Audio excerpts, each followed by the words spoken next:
Welcome to the inaugural event of Literatures of Annihilation, Exile, and Resistance, a global interdisciplinary approach to the Middle East and North Africa. This series, as many of you already know, focuses on the study of literatures that have been shaped by histories of territorial and linguistic politics, colonialism, military domination, and gross human rights violations.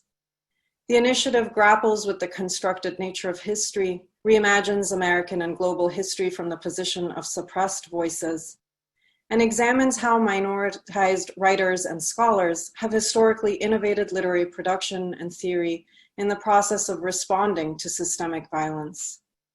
We have a very exciting lineup this fall, and I'm especially excited to have Neda Maghbouleh here with us today. I'll say more about the rest of our lineup at the end of our talk. Before I introduce our wonderful moderator, Niloofar Adnani, I'd like to thank our sponsors, Dean Sarah Mustillo of the College of Arts and Letters, Dean Scott Appleby of the Keough School of Global Affairs, and Osher Kaufman, Director of the Kroc Institute for International Peace Studies. Most importantly, I'd like to thank the series Board of Advisors, without whom this initiative would never have gotten off the ground. If you're interested in having more information about who's on the board and what the initiative is doing, please check out our website. So Niloofar Adnani, our moderator, holds a BSc in Mechanical Engineering from Amir Kabir University of Technology. She also has completed graduate level coursework in women's studies at Alame Tabatabai University. While volunteering for various non-governmental organizations, Niloofar developed analytical skills and gained an understanding of intersectional oppression and structural inequality. She's organized educational camps for students in underserved parts of Iran, raised funds for school construction projects, and supported the production of handicrafts by the Baluchi people, a nomadic minority group, and is also an active translator for Harass Watch, an Iran-based group that aims to mitigate the normalization of harassment and assault in public spaces. Niloofar's first goal as a socialist and feminist and graduate student is to stand against discrimination. She is the recipient of a Donald and Marilyn Keough Fellowship, and I'm very privileged today to have her moderating our panel today. So I'm handing it over to you, Niloofar. Thank you. Hello, everyone, and thank you for joining us today. I am talking with you from Mishawaka, Indiana, and before starting our conversation, it is crucial that I acknowledge my presence on traditional homelands of Native peoples, including Haudenosaunee, Miami, Peruia, and particularly the Pegonic Potawatomi and Pokakon Potawatomi, who have been using this land for education for thousands of years and continue to do so. Today, we are living in the midst of a global health crisis that has disproportionately affected Black and Brown communities in the US. Along with the ongoing movement for Black lives and timely discussions about systemic racism in the US, it is also important to recognize struggles for racial justice among other non-white communities. Daily images of military weapons used against Black and non-Black protesters in the US are analogous to what we are witnessing in our region and our neighboring countries, which are far beyond the US territory and borders. As fellow victims of systemic racism and militarism, we think our struggles are interconnected and caused by the violent structure of whiteness that has so far demonized a country with a population of 83 million people under devastating economic sanctions. Today, we will discuss racial experiences of Iranian and Iranian Americans as members of non-white communities in the US. When Roya, an Iranian American high school student, is asked to identify her race, she feels anxiety and doubt. According to the federal government, she and others from the Middle East are white. Indeed, a historical myth circulates even in immigrant families like Roya's, proclaiming Iranians to be the original white race. But based on the treatment Roya and her family receive in American schools, airports, workplaces, neighborhoods interactions characterized by intolerance or hate, Roya is increasingly certain that she is not white. With this brief description of Dr. Neda Maghbouleh's book, I am delighted to welcoming and briefly introducing our distinguished panelists before we dive into this important and timely topic. Dr. Neda Maghbouleh is an associate professor of sociology and Canada Research Chair in Migration, Race, and Identity at the University of Toronto, an international expert on racial identity formation with a strategic focus on Southwest Asia and North African immigrants and refugees. She is principal investigator of RISE team, a major 5-year study of integration and well-being among Syrian newcomer refugees. Her award-winning first book, The Limits of Whiteness, Iranian Americans and Everyday Politics of Race, was published in 2017 by Stanford University Press. Born in New York City and raised in Portland, Oregon, Neda now lives in Toronto, Canada, with her husband and 6-year-old daughter, Niloo. Professor Azareen van der Vliet Oloomi is the author of Call Me Zebra, winner of the 2019 PEN/Faulkner Award, the John Gardner Award in Fiction, and longlisted for the PEN Open Book Award. And the novel Fragile Dorothy, a publishing project, winning a Whiting Writers Award and a National Book Foundation 5 Under 35 award. Her novel Savage Tongue is forthcoming in 2021. She is the director of the MFA program in creative writing at the University of Notre Dame and the founder of the Literature of Annihilation, Exile, and Resistance, a global interdisciplinary approach to the Middle East and North Africa.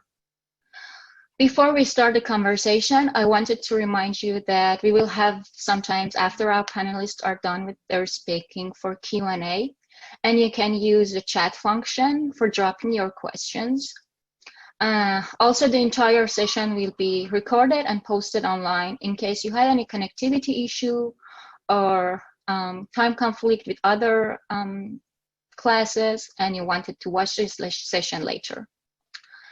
With this regard, I am honored to invite Professor Maghbouleh and Professor van der Vliet Oloomi for their opening speeches.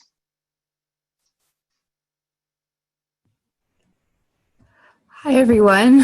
Thank you so much for this incredible honor to be asked to lead the events that are scheduled for this series. I have to say, when I first got the kind invitation from Azareen John and I saw the names Ibtisam Azam and Sinan Antoon, I started to hyperventilate because never in my dreams did I think that I would be, placed on a series with poets and artists of that caliber. In fact, those who know me know that I'm a failed English and creative writing major from undergrad. And so this is particularly sweet honor to be here with you all.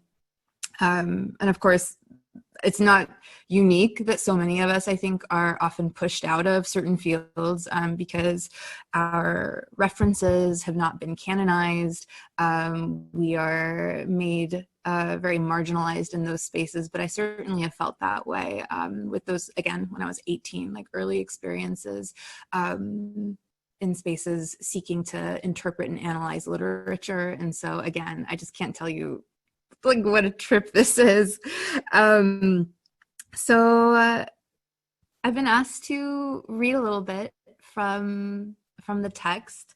Again, that's a real treat too, because what I was saying to Niloofar John and Azareen John is in my field of sociology, typically to read from your text, the suggestion is that you don't know your data well enough, right? There's this premium placed on speaking extemporaneously, of having really complex data visualization behind you. But I am so excited about this opportunity to really like focus on the language, to read from my book, to not have PowerPoints behind me, but actually like this is just my house. It's art that my daughter has produced. And so I'm thrilled. So it's my honor to be able to like actually crack open the book and read from it to you. So as Niloofar introduced, the book is concerned with the racial paradox faced by Iranians and other immigrant communities originally from Southwest Asia and North Africa in the United States.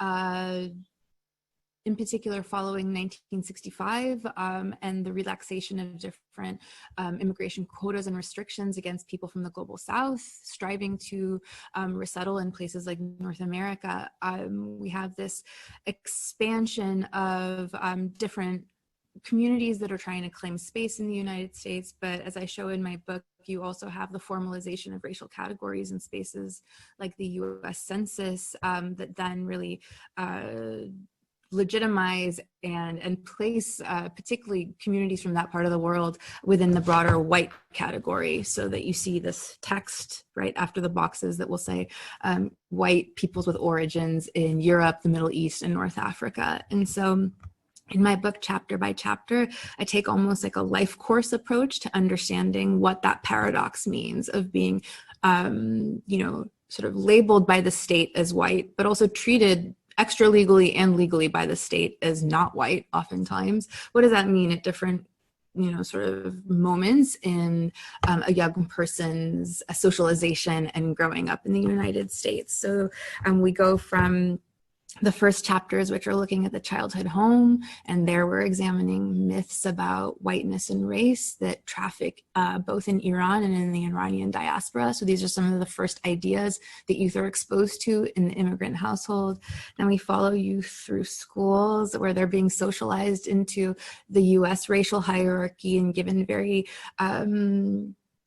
significant ideological information in those spaces, all the way through college and university, which I think many will relate to here on this Zoom, as a place where those messages from school and from home are often complicated or contradicted by information and real histories that people are then learning about. And finally, we follow these young people as they travel back and forth to and from Iran, which is a very complex journey for a variety of reasons.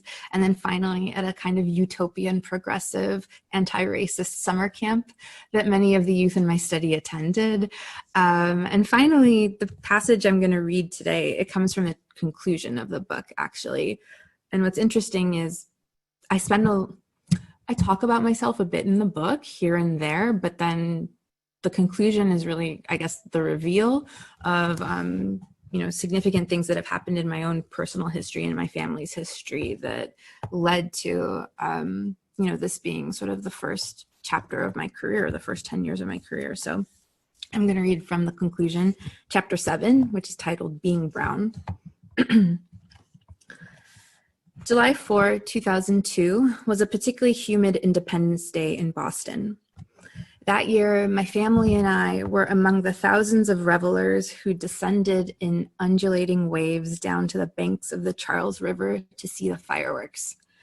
My mom and little sister scrambled onto the first available patch of grass while I unrolled a blanket I had snatched off my twin-sized dorm room bed hours earlier.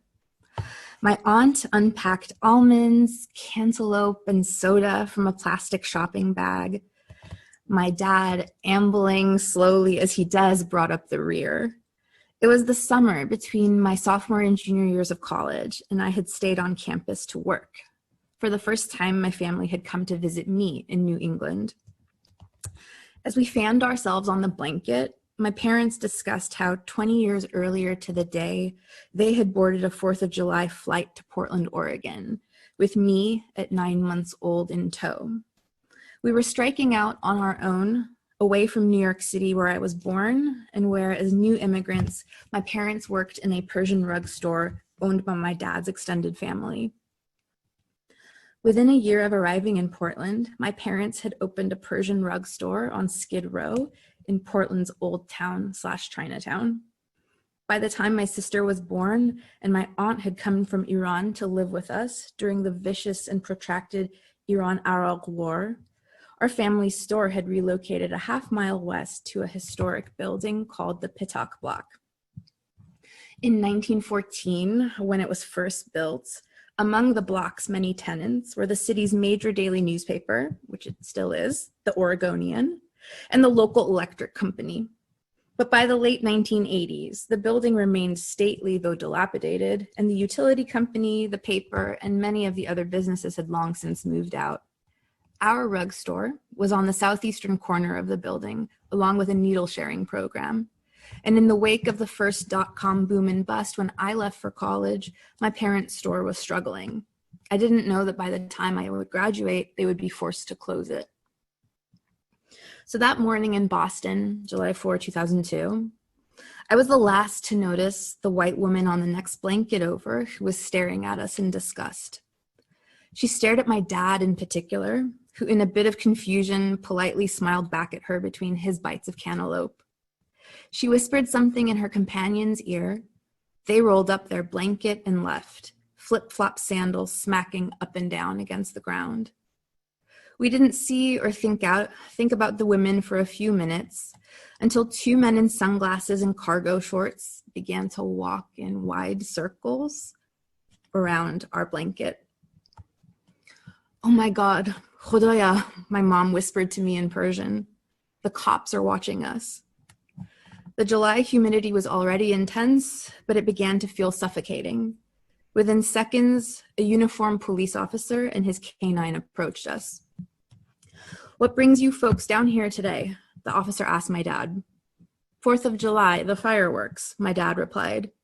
The K-9 sniffed the plastic bag that had held our snacks as the officer probed further. "Okay, where are you from?" "We're visiting our daughter. She goes to college here. We're from Portland, Oregon," my dad said softly. Like the two women before him, who now stood smirking at a safe distance away from us, the officer seemed unconvinced. He scrutinized our blanket and what sat on it. 4 women, 1 man, all of them sweaty, with dark hair, skin somewhere between white and brown, speaking to each other in English and something else. The uniformed officer made a slight gesture, and before the plainclothes officers he'd signaled swooped in for backup, he clarified the question. "I didn't ask where you live. I said, where are you from?"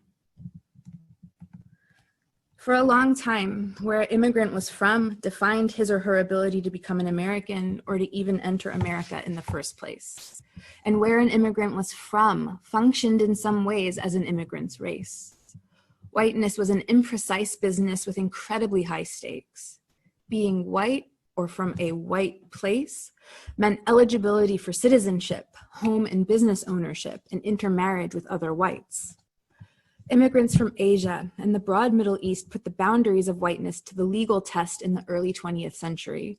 Their racial prerequisite cases etched into law exactly which immigrants from which countries were white, and in the process even pushed groups not yet present in the United States back and forth across the color line. A half century before their arrival en masse, and this is what I say earlier in the book, Persians were a racial hinge for competing claims to whiteness, and they were strategically portrayed as white or not white to help determine the radically different fates of Armenians, Arab, and South Asian Americans in history. So although Portland, Oregon is not typically known for its place in the racial history of the United States, 2 of the most famous racial prerequisite cases, United States versus Bhagat Singh Thind in 1923, and United States versus Tatos Kartosian, 1925, began there at the courthouse near my family's rug store. At the mercy of V.W. Tomlinson, a particularly unforgiving naturalization examiner at the U.S. District Court, Thind, a Punjabi Sikh from India, and Kartosian, a Christian Armenian, faced intense racial scrutiny.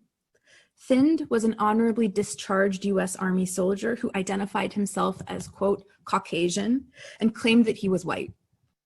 Over the course of 18 years, the courts repeatedly granted and revoked Thind's whiteness.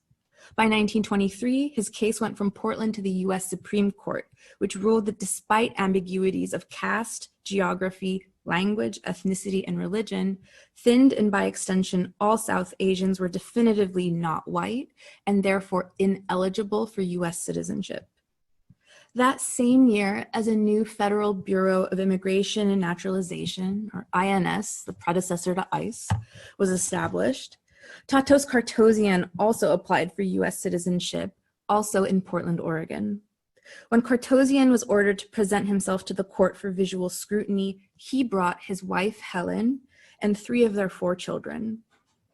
Following Judge Robert Bean's inspection of what he called their trifle olive-colored skin and Tatos's adequate ability to read and speak English, Kartosian's citizenship and whiteness were provisionally approved, with the caveat that if the government saw fit, it could initiate cancellation proceedings immediately.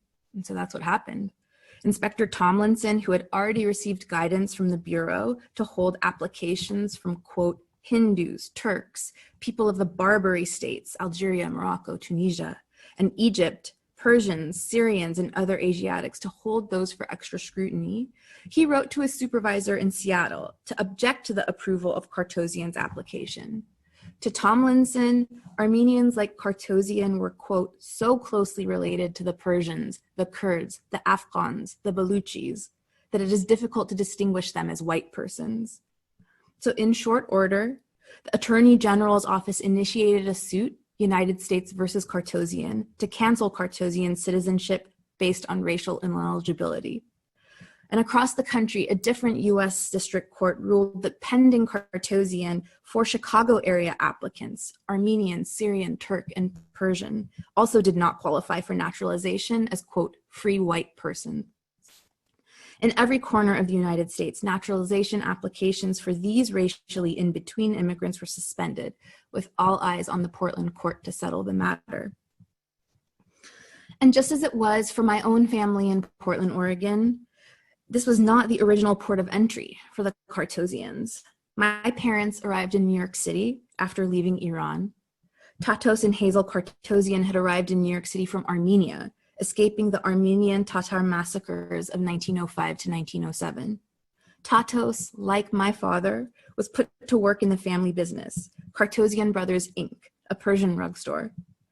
Within a year, the Kartosian business expanded, and Tatos and Helen, like my parents, headed west to open a store in Portland.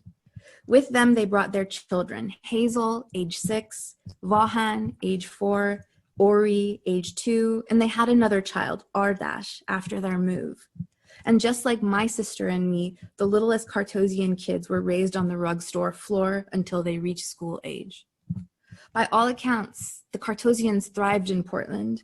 In short order, the family opened 2 other store locations in the Pacific Northwest, transporting rugs in a distinctive Kartosian Brothers truck to remote communities across Idaho, Oregon, and Washington. They also established a busy rug export office in Hamadan, Iran, to support their retail operations. By 1925, when the government took Tatos Kartosian to court to test the whiteness of Armenians, his Portland store was celebrating its 10th anniversary at 10th and Washington in the Pittock block, the same storefront where my parents would open their store and I would grow up 75 years later. So Kartosian and the other racial prerequisite cases described earlier in this book anticipate the present-day treatment of Iranians and other Swana people in the United States by revealing the court-determined dramaturgy of whiteness.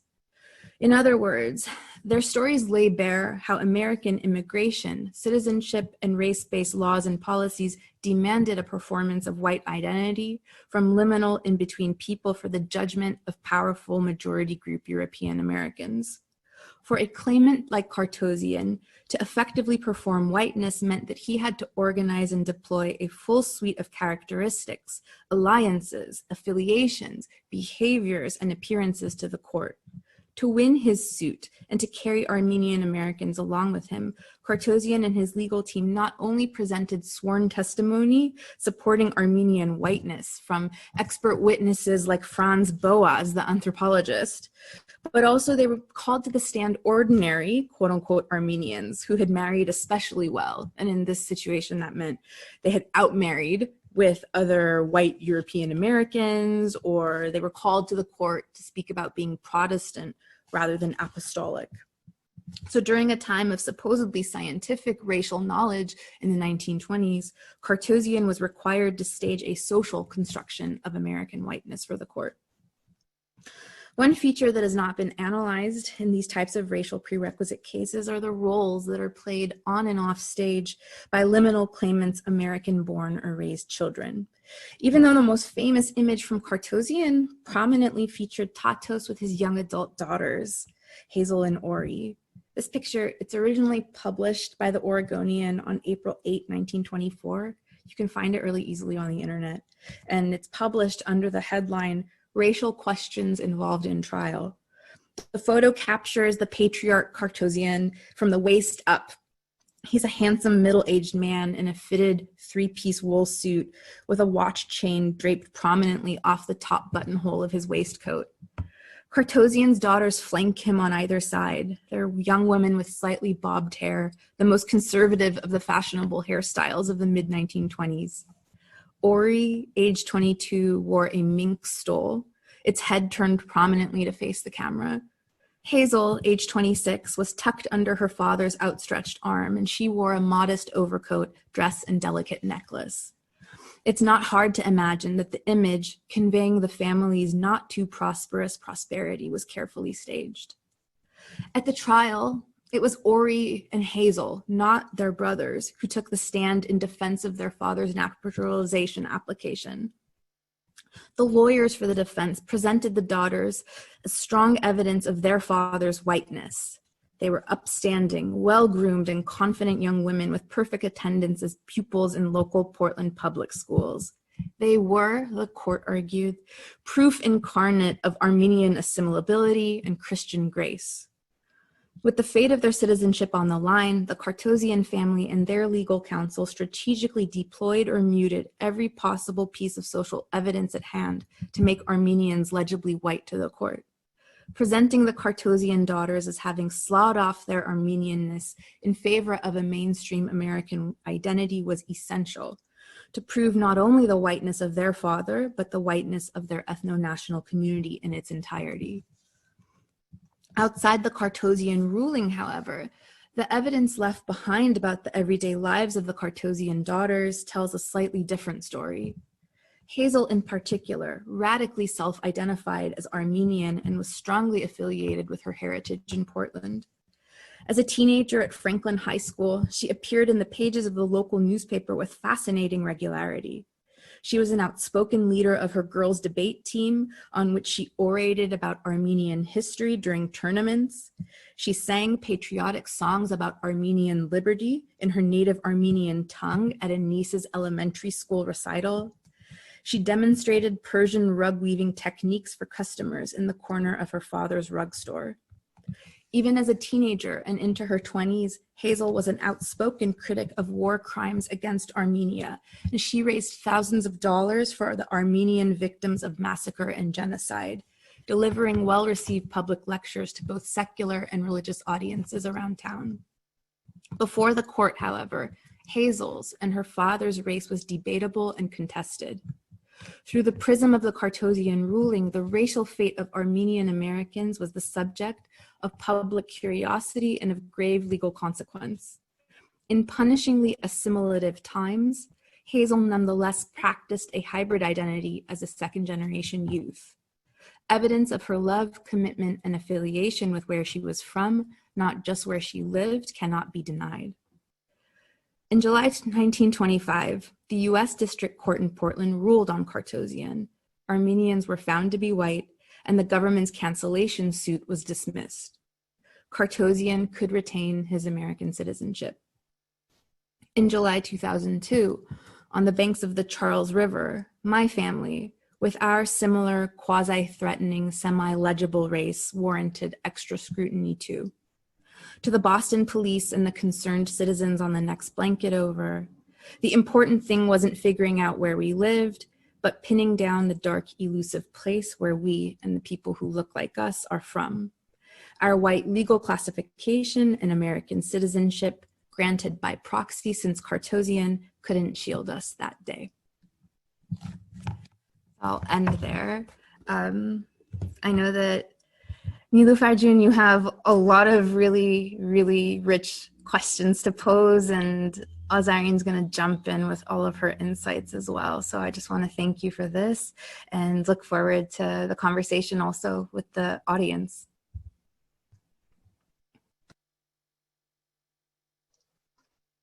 I forget to unmute myself all the time on this platform. So thank you so much, Neda Jan. That was really wonderful to just hear you read from the book, which is obviously, driven by data, but also looks so profoundly at the human element and the human dimension and the complexities and the fluidity with which Iranians are racialized over time and at different junctures of American history. So I am going to read a brief piece in response that looks at some of the political discourse that we've been hearing in the American landscape over the last 40 years with regard to Iran. And then, as Neda mentioned, Niloofar will lead with some questions, but please put your questions in the chat and, we will get to them, so you can begin doing that as soon as you'd like. On September 24th, 2019, in his UN address, President Trump defended the United States' economic sanctions against Iran by invoking language that has become so familiar to us we fail to hear its ruthless and genocidal resonances. After stating that it was his duty and priority to defend America's interests, Trump cited Iran's bloodlust, its menacing behavior, its traffic in monstrous anti-Semitism, and accused Iran of single-handedly destabilizing the Middle East. The use of abstract and degrading terminology to discuss Iran has a long history in American politics. In 1987, during a televised address in reference to the Iran-Contra affair, Reagan innocently stated that what began as a strategic opening to Iran deteriorated in its implementation into trading arms for hostages. So it's important to note that Jimmy Carter had lost the re-election to Reagan because he was devoted to the Middle East peace process and unwilling, in his own words, to wipe Iran off the map. In 1989, George H.W. Bush claimed that we can't have normalized relations with a state that's branded a terrorist state. And during his State of the Union address months after the ghastly and apocalyptic 9/11 attacks, George Bush stated that Iran aggressively pursues weapons of mass destruction and exports terror, and that states like these, Iran, Iraq, and North Korea, and their terrorist allies constitute an axis of evil, arming to threaten the peace of the world by seeking weapons of mass destruction, posing a grave and growing danger. So some of this language would have been circulating right at the same time that Neda was talking about the July 4th event. This appeal to nationalist discourse has served time and again to justify the imposition of American will over Iran. Toward the end of his speech, President Trump punctuated his admonitions with the same rigid and suspicious rhetoric of nationalism through which he's been inciting white rage over their perceived marginalization since he ran for office, reminding friend and foe that America is the most powerful nation. If you want peace, he said, love your nation, because the future belongs to patriots. As a writer, I'm trained to extract meaning through proximity, to perceive what is being implied by the calculated gaps and silences in a person's speech. And because I'm a woman and I'm Iranian American, I'm also well versed in analyzing grammatical elisions designed to further entrench in the American imagination demonic portraits of the Islamic world. Trump's language, once decoded and scrutinized, reveals a rhetoric that efficiently positions America's supposed moral purity in opposition to Iran's allegedly scheming and irrational character. What strikes me as particularly macabre in his speech is the subtle positioning of demeaning language toward Iran next to future-oriented verbiage that exclusively guarantees hope for a select segment of the American population. What he's saying is that the only bodies worthy of being vested with futurity are the bodies of patriots, of those who are willing to exercise a debilitating politics of asphyxiation towards Iran and other lesser nations in order to guarantee American greatness. So where does this rhetoric leave Iranian Americans, those of us who belong in equal measure to nations that are sworn enemies and whose sense of wholeness depends on integrating these two supposedly opposing poles of good and evil? If the future belongs to patriots who are either ignorant of the long history of America's meddling in the Middle East, or who might feel entitled to plunder the Middle East in order to preserve and perpetuate their own geopolitical and economic interests, then it follows that America's rehabilitation requires Iran's debilitation. To make matters worse, what Trump is positing through careful grammatical elision is that Iran's political isolation and economic collapse can be avoided if a different present were manufactured, if Iran would learn, in his words, to play nice, as if Iran had been the sole creator of the present condition of animosity in which we find ourselves. The past, America's covert CIA operation in Iran in 1953, the sale of arms to Iran via Israel, known as the Iran-Contra affair, America's secret sale of arms to Iraq during the Iran-Iraq War of the 1980s, its general strategic evacuation of resources from Iran and its punitive tactics of control is repeatedly and deliberately obscured in order to forge an ahistorical narrative that unilaterally places the blame on Iran. Trump's narrative, which is continuous with the statements issued by our previous presidents, with the exception of Carter and Obama, deliberately exercises amnesia. It's a narrative of dissociation that is consistent with the founding rhetoric of our nation. When it comes to discussing Iran, the past becomes purposefully obfuscated. But the past is not the only temporal dimension that is subject to erasure. If the future belongs to patriots, then it follows that the possibility of a future for Iranian Americans depends on a shift in the present, a change which is impossible at the outset because the present discourse asserts American purity over our corruption, effectively evacuating credibility from any response put forward by the Iranian community or the Iran government before it's even articulated. Not only does the rhetoric performed by the US government over the last 40 years conduct an erasure of the past, it also collapses temporal distinctions between the past, present, and future, dangerously foreclosing the possibility for diplomatic imagination. The question I'm left with is which verb tense are we, as Iranian Americans, meant to live in? And I think this question applies to the Middle East region in general. The answer is none. We're not meant to survive, not in this America. We are living beyond tense. We've been relegated to a verbless land at the outer limits of language where all tenses have been extinguished. And since it's the case that without verbs we're unable to take action, the only conclusion left is that we're either dead or inhuman, which one could argue is just as well, since any reaction from our part will only be used as evidence to support Trump's claim of our supposedly unpredictable and deviant nature.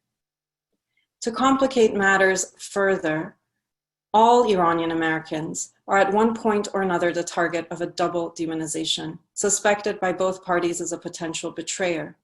Looked at from the United States, I'm the child of a government that is considered to be menacing presence with an irrational predisposition for bloodlust and for total, unyielding control, not only over their own fate, but also over the fate of those with whom they wrongly align themselves. From the perspective of the Iranian government, as an American citizen, I'm a potential spy, a double agent in the making, a betrayer of my brothers in arms and my motherland.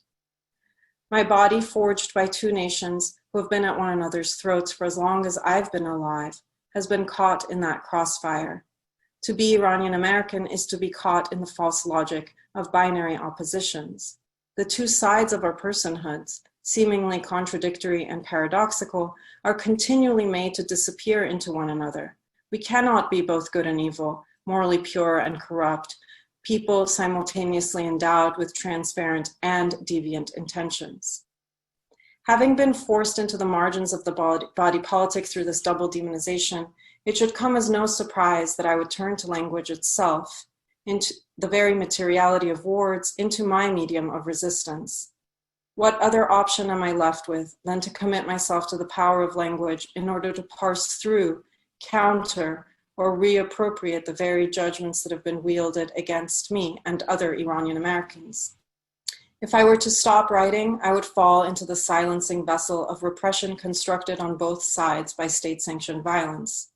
If I write, I have to navigate that weaponized silence. But the risk is worth taking because the alternative is annihilation. Our moral, psychic, economic, and material injury is merely an unintended consequence of the language and actions of war. The American government is masterful and always has been at obfuscating its murderous actions in the Middle East. But our story is not unique.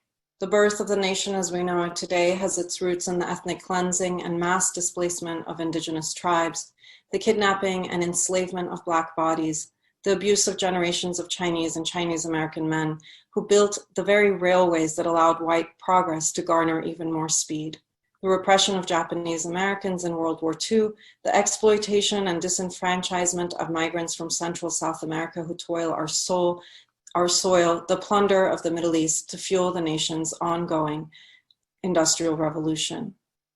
This list, like any list, cannot do justice to all of the bodies on whose backs our nation was built.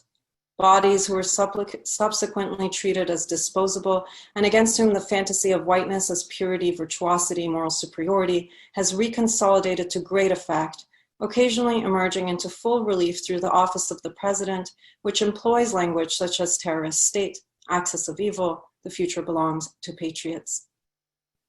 White obsession with purity is a mirror image of the white man's guilty conscience. In a country that resists a culture of memory and that deliberately obscures the fact that our past has been shaped by the debilitating logic of empire, in a country in which the present exists only insofar as it is a field to be exclusively sown by patriots in order to secure their future, it might seem like we have been denied access to language as a means of enunciating our personhood. It's precisely for this reason that we must turn toward language with radical attention in order to reinsert our voices into the annals of history as it unfolds. So manipulating grammar, targeting limiting or exclusionary forms of speech can lead to a shift in consciousness. That kind of rigor allows us to exert pressure on such centralizing forms of speech, to expose subtle and overt forms of censorship, and to record and to respond to historical crises. It allows us to bring previously invisible forms of suffering into the realm of public discourse. And I'll stop there. Thank you so much for this enlightening readings. So my first question is regarding Dr. Maghbouleh's research methodology in her book. I know that for the purpose of documenting Iranian Americans' understanding of their racial status, you have conducted 80 interviews with 80 young people. I'm wondering why you have chosen second-generation Iranian Americans as your interviewees. Why do you think first-generation Iranians have either purposefully or not disregarded their experiences as being racially harassed and discriminated against? Being the target of the violent structure of whiteness, why have they selectively tried to be linked with the Aryan myth? Additionally, what overarching themes have appeared to identify the structures that have contributed to this intergenerational change toward racial understanding and positionality of the youth? Thank you so much for that question, Niloofar June. And by the way, Azareen, like that was incredibly profound. Thank you for sharing it. I know parts of that have been published in an essay, but the things you're working on right now, I am just so eager to read anything new that's coming out too. So thank you for blessing the Zoom with that.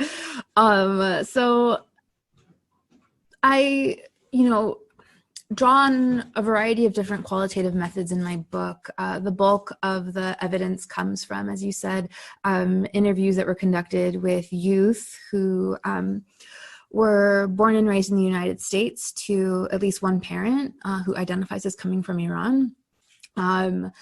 There were, many, many legal cases and historical archives that became increasingly relevant as I wrote up the book. So there's some interpretive and historical work that goes into it, as well as some ethnographic kinds of embeddings that happened, particularly at the summer camp too. But the reason why the bulk of the evidence comes from these interviews was, for me, the second generation was a pivotal moment for the sociological imagination to forecast the future. Fundamentally, as a sociologist, we are sort of trained to not forecast the future. We're not meant to imagine other worlds. We're meant to measure and quantify and bring new interpretations to the things that we can materially see around us. And so, in a sense, where forecasting and futurity does sort of come into play in my literature and in my training as a sociologist is in this like rich body of work that's been about immigrant generations robustly for the last 150 years in sociology. There's this idea that if you can sort of study where a first generation immigrant was at, whether you're indexing that through educational attainment or income, or right where they're sort of socially segregated or spaced in a neighborhood, that if you can track that through subsequent generations, right, you'll understand the story of that community, that you'll have a glimpse into the future. And so that's where, again, in my literature, in sociology, there might be like a glimmer of that. And so when it comes to a community like Iranians, and this is not unique to Iranians per se, but I use it as a lens to think through it. A lot of these theories about immigrant generations were, of course, based 150 years ago on a kind of prototypical European American immigrant group, be it the Irish, the Italians, the Germans, the Polish. Very, very rich kinds of community studies have been done, right, that show basically versions of assimilation. And over 150 years, the assimilation thesis has been revised. There's been, a tremendous effort to understand the impact of racialization on that assimilation process and to problematize it, right? For example, West Indian, Black, African immigrants, for Asian communities, Latinx communities, and whatnot. But fundamentally, there's this idea that the longer a community sticks around in a quote unquote host country, the more sense of belonging members of that community will feel.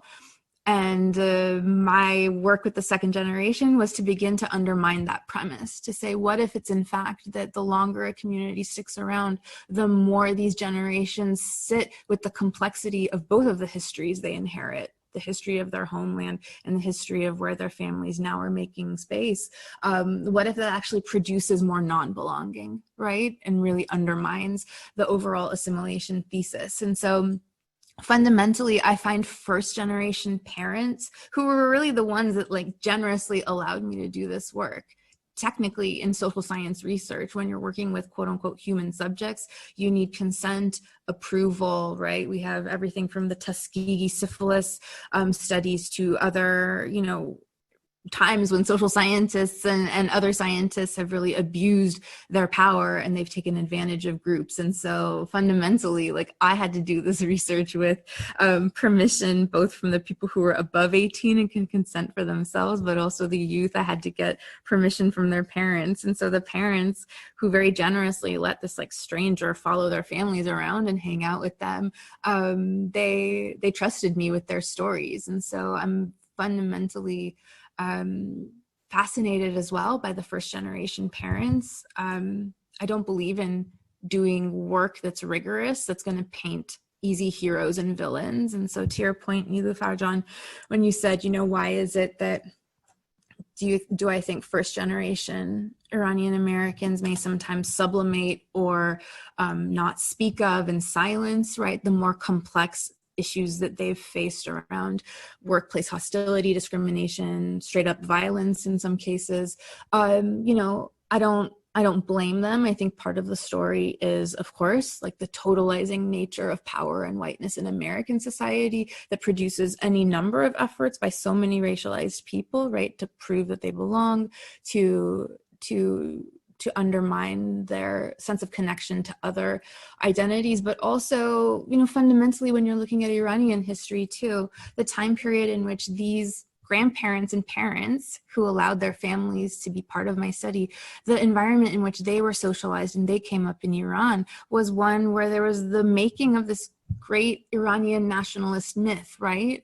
Under the Pahlavi regime, both the first and the second Shah, you see, right, the production of mass schooling and textbooks for the first time in Iranian history that are presenting a very, very totalizing, narrow view of who the true Iranian was in an effort to stamp out all forms of diversity, be it ethnic, ethno-racial, religious, tribal. And so, there are no heroes and villains in my story about sort of these different generations of Iranians, because you can certainly not excuse, but you can explain, right? The different forces that have conspired to socialize some of these parents and grandparents to, right, cling to whatever measly or, we sort of have proven it wrong now, versions of history and of science have been there to try to prove some sort of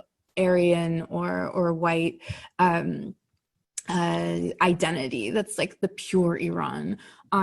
So anyway, sorry, that was a very long-winded answer, but suffice to say there were sort of strategic reasons why, for me as a sociologist, it was really important to center second-generation voices in order to understand, right, how Iranians and other groups right now in the 2010s actually are sort of perhaps the opposite case of assimilation, where it's like every successive generation actually may perhaps feel more and more non-belonging with whiteness.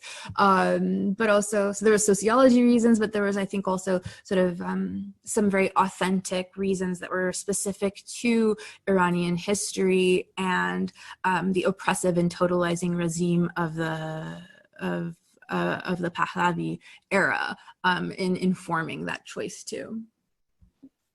Thank you. My second question is about also other parts of your book that you have touched on different political events that have changed the racial rhetoric about people with Iranian heritage in the US with a focus on the 1979 revolution. Regarding your definitions of racial loopholes and hinges, I am wondering if you could elaborate more on how race as a socially constructed concept has been historically unsettled for Iranians in the US. How has this fluidity continued and been carried to the current moment? And how has the US foreign policy discourse impacted this rhetoric? On a side note, and as a counterfactual, I am also interested to hear your comments about how this narrative could have been shaped in the US if the Shah regime, as the major US ally in the region, was not overthrown. Would Iranians have become racially distinct from other Muslim people in Suana region? Thank you so much. Those are extremely fascinating questions. So I'll reply first about the concepts of racial hinges and racial loopholes, and then I'll do my best to answer the very provocative last two questions that you raise.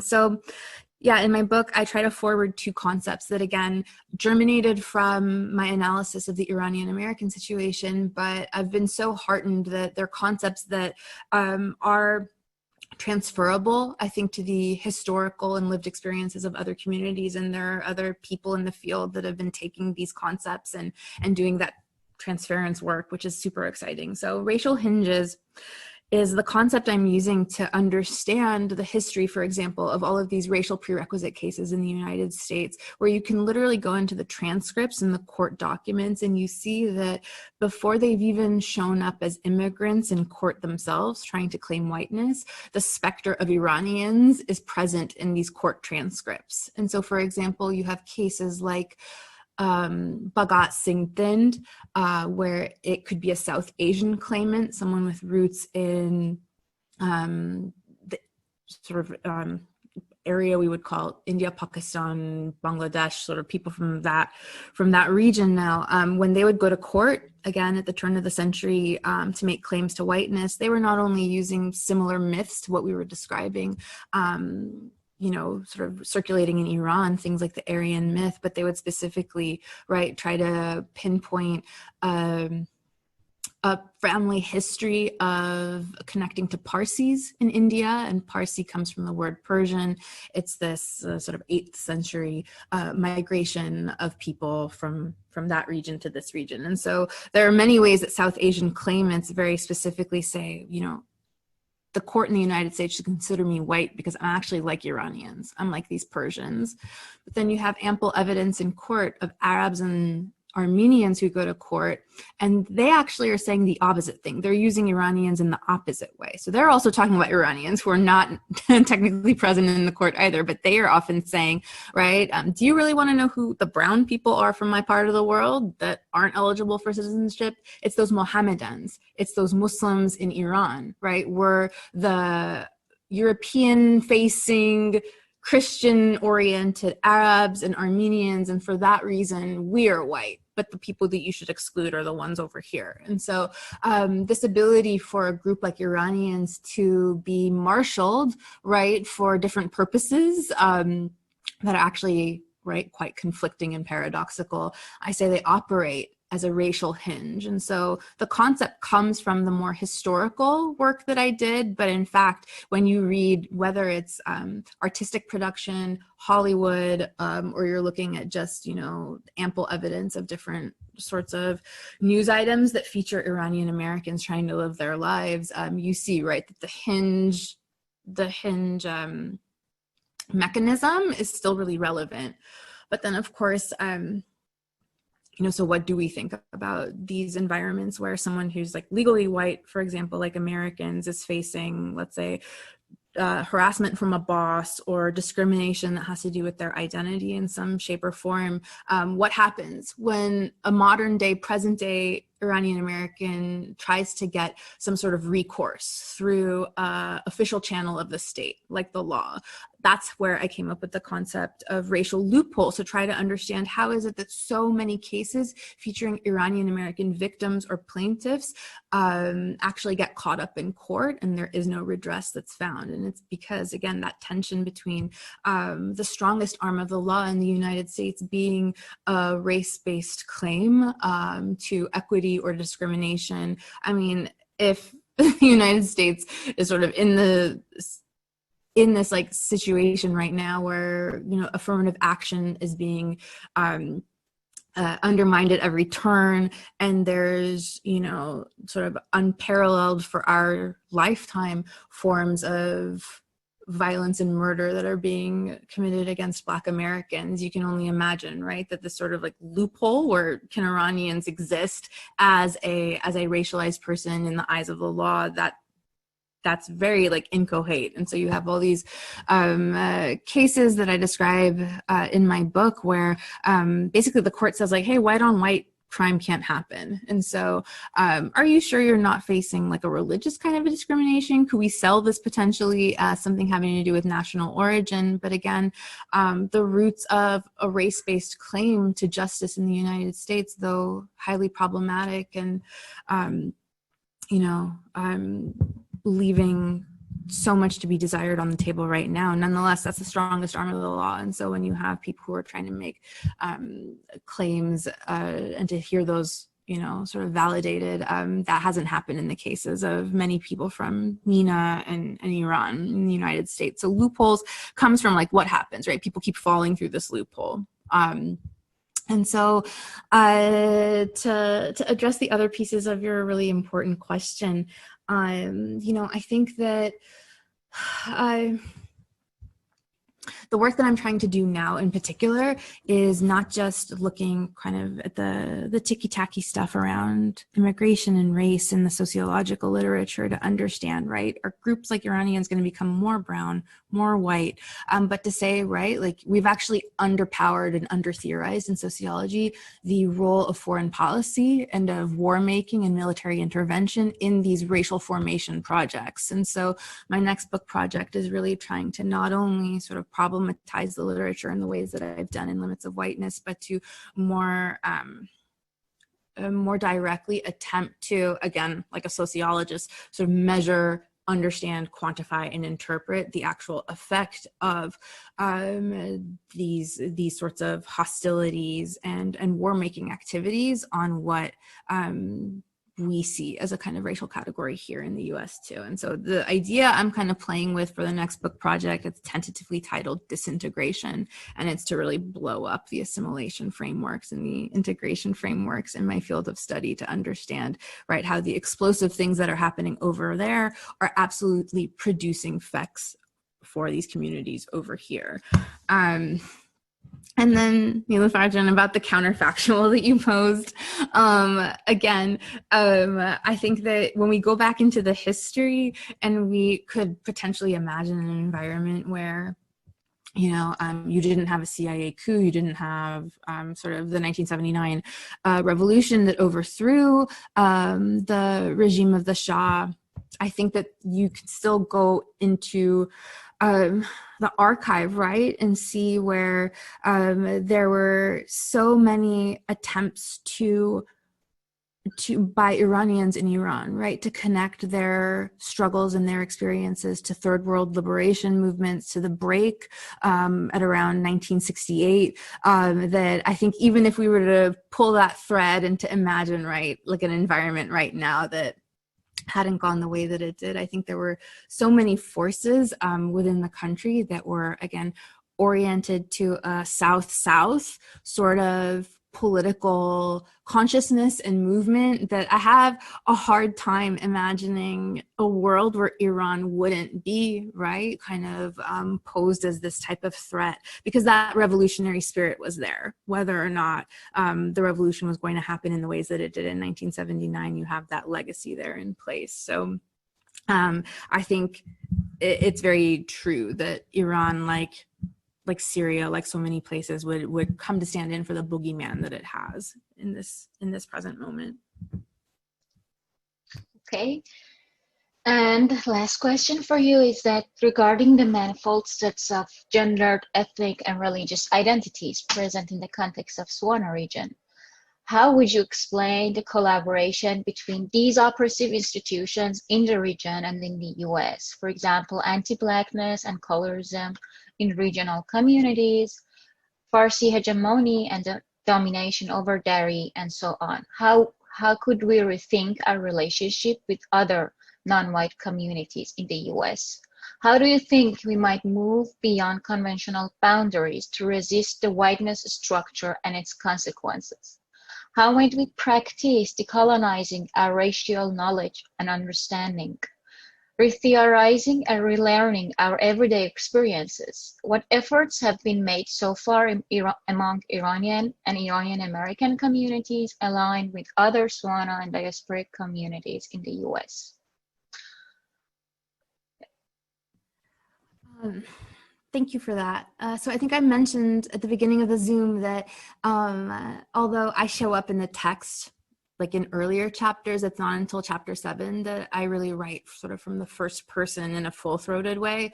And I think that that was an important move for me, at least psychologically, in writing the book, because the book actually starts not just with Roya and the passage, Niloofar, that you read about how Roya is, encountering a form like for the SAT or for the census, right? And how she makes sense of those boxes. But the chapter also begins with understanding a poster that's been at the center of a controversy in Texas. It's in a barbecue restaurant outside Houston. And it is a poster that shows a man who's, I think, supposed to be dressed like a mullah or something. And he's being hanged. It's a staged photograph of a presumed Iranian hanged from a noose on a tree, and there's a series of cowboys who look like white presenting Americans that are staged around him. And the caption at the bottom of this poster says, let's play cowboys and Iranians. And so the layers of anti-Black violence that are in this poster, the layers of anti-Indigenous sentiment, right, and seizure that are in this poster, I think were an incredibly important place for me to locate the start point for the book, right? That, again, like, not to bring all my baggage as a sociologist, but not only do they want you to have the PowerPoint slides and the data visualization and this and that, but there's always the thread of me search, right? Like, you can't be studying something that's too close to your identity.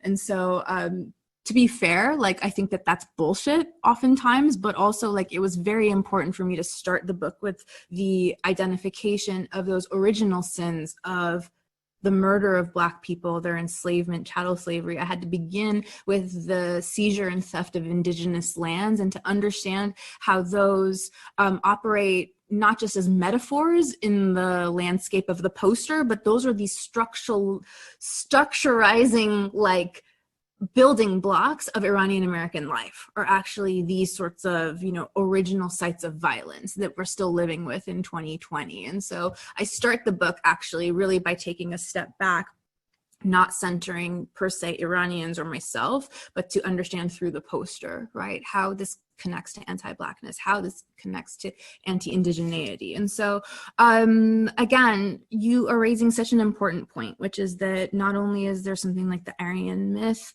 that informs Iranian consciousness back in Iran, but that there are so many different forms of oppression, whether it's about linguistic oppression, as you said, with Farsi and Dari, or, the oppression and erasure of different ethnicities and groups there. And so I think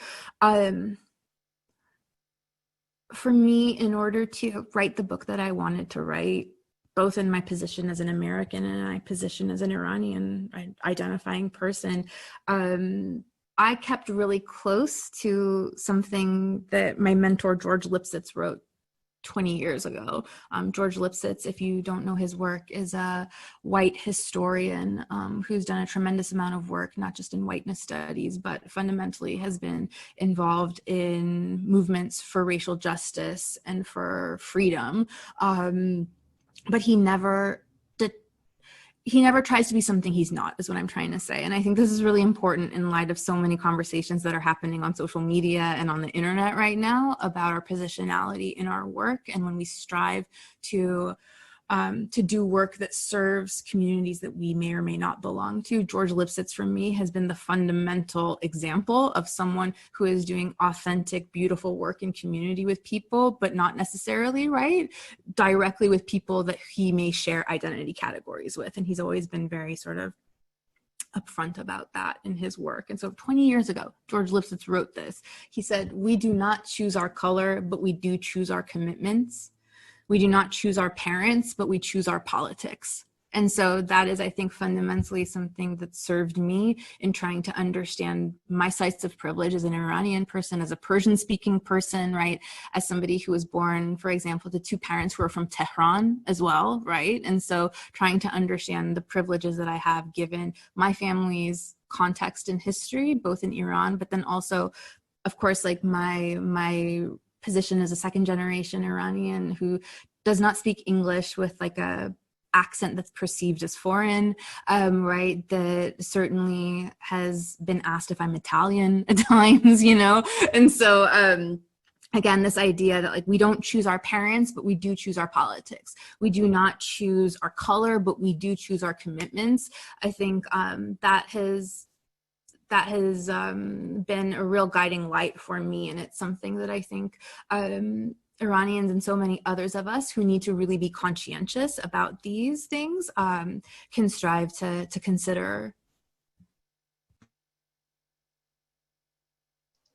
Thank you. And I have a question from Azareen. My question is actually, I'm going to cut down some of the questions in the interest of time. Sorry about that. But how do you perceive and connect the racial loopholes and hinges that Neda described in terms of shifts in the language usage of the US administration throughout the past decades, particularly when it comes to different identities that Iranian carry with them, such as Persian or Muslim, for example, about their Twitter accounts and how they made some, how they try to connect themselves with Iranians when they speak in Farsi on their Twitter accounts, like the State Department.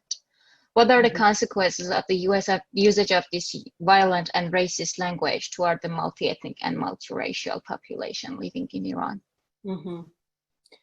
Yeah, I think it's a really complex question, and I'll do my best to respond. I think that the racial hinges and loopholes that Neda articulates in her book so lucidly are really important when it comes to understanding the difference between the experience of Iranians on the ground versus the experience of Iranians in the light of the law, and the ways in which it contributes to violence both toward Iranian American communities and then violence within the region, is that the loopholes allow the US government to further obscure their own kind of demonic activities in the region, in the sense that it makes us really invisible as an entity, and it sort of puts us in a position of being targets for attack. And also, they know very well that we don't have any recourse to the law to be able to make claims towards racial discrimination or ethnic-based discrimination. So it allows this cycle to kind of perpetuate, where we become hyper-visible in the sense that we're always in the position of evil. And at the same time, on the ground, in the reality in the US, we are forced into compulsory whiteness, which is connected to what Neda was talking about as well, about the Pahlavi regime kind of basically indoctrinating forms of whiteness into the population during modernization projects as part of and an extension of the colonial and imperial project of the United States, which claimed, you know, I think it was 90% of the proceeds from our natural resources. And so I think a lot about how the United States invades and steals land, and how that finds different forms of expression, right? Like the colonial settler culture of the United States has stolen land from indigenous peoples, has kidnapped Black bodies during slavery, which is a form of stealing land from the hearts and souls of people and displacing them, and then creating a sense of such deep disorientation and uprootedness that it's not just that we don't have like the ability to make legal claims, it's also the ability to feel that your feet are grounded in the earth, and that there's like a continual link to your ancestors that you can trace back that can amplify and empower your claims. And disrupting that causes violence for many generations. So those same expressions of like the militarization of the police, and the military-industrial complex in the Middle East, they're deeply connected, right? And when we're forced into whiteness, and some of us are phenotypically white, but not all of us, right? The other thing that gets erased is the very incredible phenotypic diversity of Iran, right? The fact that we have Afro-Iranians, we have Baluchis, we have tribal groups, we have nomadic groups. And it also suppresses the Black Iranian community in the United States, which is considerable, right? So there are all these different levels of erasure that are part of the colonial project that are still operating. So I'm not sure if I actually answered the question, but I think the interesting thing is that so much, like what it means to be Middle Eastern American is a kind of black box that hasn't been cracked open, because there's restrictions on our speech, on our freedom of speech. Like if you look at the Democratic National Convention, they were talking very richly about different forms of oppression, but one thing that didn't come up was Islamophobia. And that was really interesting, but not surprising. But I think it's because in light of 9/11, which was atrocious, acknowledging Islamophobia has become synonymous with being anti-American. And politicians who do speak up get, so much hatred, and just they're so diminished, right? And their power is basically amputated almost immediately. So I think that these conversations actually for a good long while are going to raise more confusion and complication, both in the racial imaginary of Americans and Middle Eastern Americans. We're going to raise so many more questions before we can answer them. But I think at the very least, we're beginning to say our communities have been suffering, and that the ways in which communities of color within the American landscape have been separated from one another have actually had long-term effects that include our community, that have severed us from, our brothers and sisters who are working in different communities towards racial justice, and that we can find ways to stand in solidarity that respect everybody's autonomy and everybody's degree of suffering, which is varied, right? So I'll stop there because I would so love to have time for our audience to ask questions. And thank you, Neda, for actually giving us language for talking about these issues. I just think that for an entire community of Iranian Americans, it's been paradigm shifting to read your book and to just finally have somebody say, oh my God, somebody sees and hears me and has been able to articulate this so clearly and so convincingly. So I think it's incredible work what you've done. And thank you so much, Niloofar, for moderating this important panel today. So I don't see any questions in our chat. I don't know, Niloofar, John, if you do. Yeah, there is a question that someone has sent me privately. I wanted to read. It is directed to Neda John. In psychology, we often think about social class, and it correlates with identity development and experiences of discrimination. Within that conversation, I continue to reflect on social class and how it shapes our experiences. In particular, I think about social class and the privileges it provided Iranian American immigrants immigrating from Iran. In reflecting on our current political climate and the engagement of Iranian Americans in the democratic process, whether voting, taking positions of leadership, etc., what role do you think social class at the time of migration or currently plays in facilitating a sense of assimilation for some and marginalization for others, and how might it play a role in motivating engagement in our political system? I know you have talked a lot about this in your book, so yeah. Whoever asked the question is such a beautifully put question and such an important question. I do try to address it with some precision in certain places in the book. In particular, there's a large portion at the back of chapter 2 where I'm looking at kind of the ideal typical case of the wealthy Iranian, the post 1979 emigre who was able to not only get out, but get out with substantial resources, which is, the kind of rich Iranians of Beverly Hills. And you would, by any measure, right, say look, this person is sort of presenting as white in various spaces. They seem to have a politics that's organized sometimes, right, around sort of Israel and Palestine. And there's certain Zionist threads that weave through that community. And they have been known to vote red at certain times, also voted for the Clintons too, which we can talk about later. But anyway, right, I sort of head on try at the end of chapter 2 to understand, even right when we're looking at that sort of ideal typical case of the rich Iranian in Beverly Hills, who for a variety of different maybe cultural, political, religious reasons we would think of as, right, a very sort of conservative person who would be embraced by white society.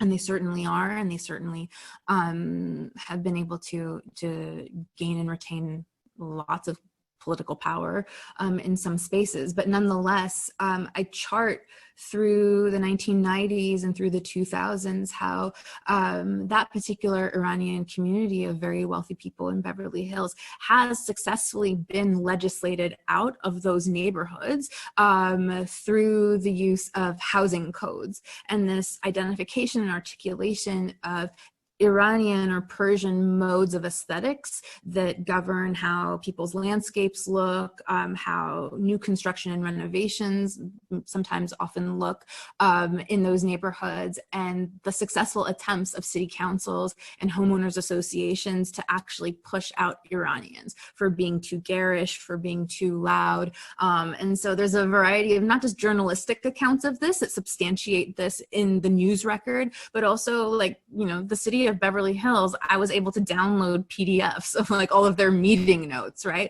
Where there was incredibly racist talk that was meant to literally exclude people. And so this is by no means the kind of redlining that African-American communities have faced for generations, and the sort of devaluation of Black wealth and the way that communities of color have been prohibited from amassing wealth through home ownership, but nonetheless that you can even find these registers when it comes to the quote unquote rich Iranians of Beverly Hills, I think was a very important place where I am trying to address sort of the intersection of race and class. And in fact, like so many of the compelling arguments that people made in these like city council meetings and stuff, it was also highly gendered and sexualized about why we don't want these kinds of families in our community. We don't want their garish and lascivious and sexualized homes in our neighborhoods. So anyway, that is like actually a very weird site where I was able to think through some of these intersectional aspects.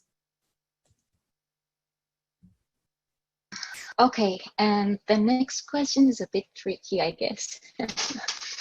It is directed to both of you, and how have very different political histories and ideologies among Iranian Americans, such as leftist exiles, Pahlavi supporters, newer, upwardly mobile bourgeoisie immigrants, played out in these conversations of racial identifications? As a non-Iranian, I'm struck by deep mistrust among different groups of Iranian Americans and second generations. I mean, I'll jump in. I think that kind of deep mistrust within a community is actually an indicator of violence done onto the community by an outside group. And is, you know, I sometimes have been in conversation with some Vietnamese American authors who say that similar social dynamics are operating within their communities, right? And it's a natural extension of the person who is instigating war and violence onto your landscape, then also being the person who's rescuing you supposedly from the evils of your own people, right? That is psychologically very heavy to walk through, and naturally creates divisions and suspicions. But it also has to do with the fact that the revolution, which was, you know, pluralistic, was co-opted at the end by a very specific demographic with religious ties, and that excluded the left intellectuals, that excluded the teachers and educators, the communist members, the socialist Iranians, and the democratic socialists. And then also the conservative landowning families who had to go into exile as well. So all of these dynamics that existed within a pluralistic Iranian society were basically exported into the diaspora and continued to play out and become complicated by feelings of nostalgia or hopes of a return to the homeland that some communities have versus others. So that's sort of a more kind of abstract response. I'm sure Neda has a much more specific, sophisticated sort of, you know, numerical, like an answer that's supported by data, which I actually think is really important and pivotal in these kinds of conversations. No, Azareen John, I think you nailed it. You did an amazing job answering that question. I suppose, even like how I would answer it right now today is even a bit different than when I've been asked versions of this question earlier in the life cycle of this book.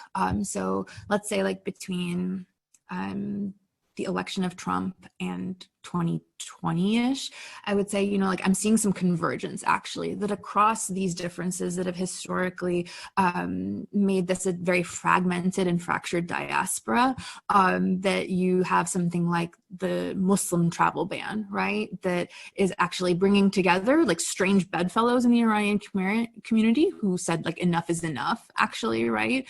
That this may be like the straw that actually brings people back together.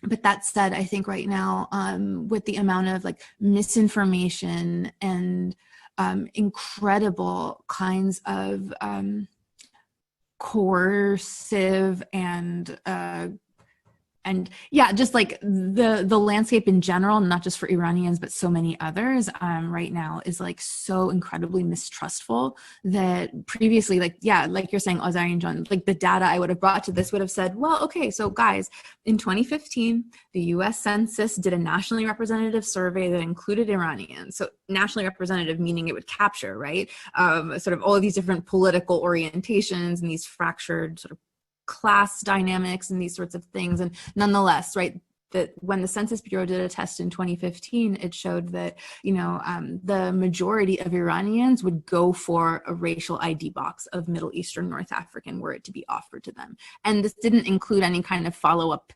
information about like, well, would you be doing that to take advantage of affirmative action, or is it because you truly have a kind of person of color consciousness? We'll never know what was in the hearts or motivations of the people who did that. But nonetheless, this nationally representative survey that encompassed Iranians showed that by 2015, we were at a breaking point around this question of like, do we identify as white, whether or not the state forces us into that category? If you were given the option to identify as something not white, would you take it? And so the majority of Iranians would.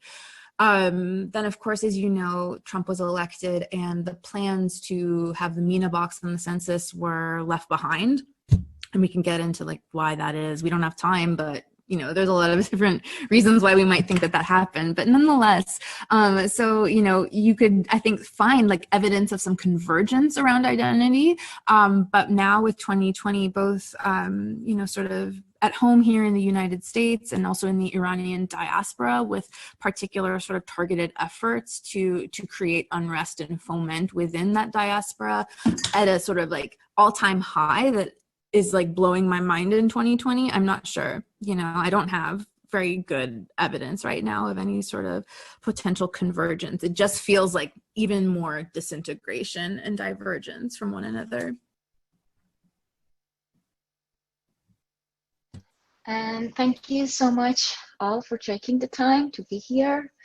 And I think Nazli has asked a very short question about your next book. I don't know if you want to answer it in 30 seconds or... Sure. Hi, Nazli.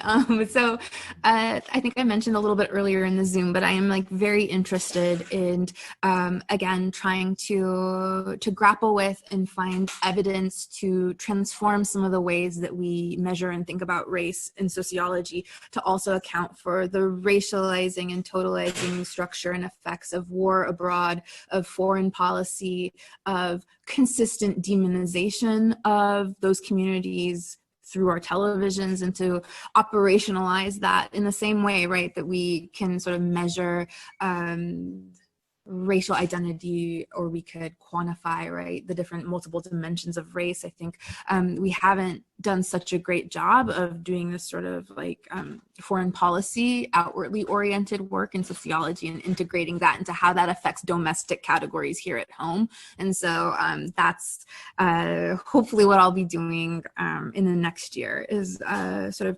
theorizing that in a book and bringing all kinds of different sorts of evidence to bear on that question. Thank you so much. I really can't wait for that book to be done so we can all read it and celebrate it. Thank you again to both of you and to all of our guests who took the time to be here with us. I just want to let you know that we do have a listserv, and we also have a Twitter handle called Lit of Exile. So we will be posting all upcoming events there as well.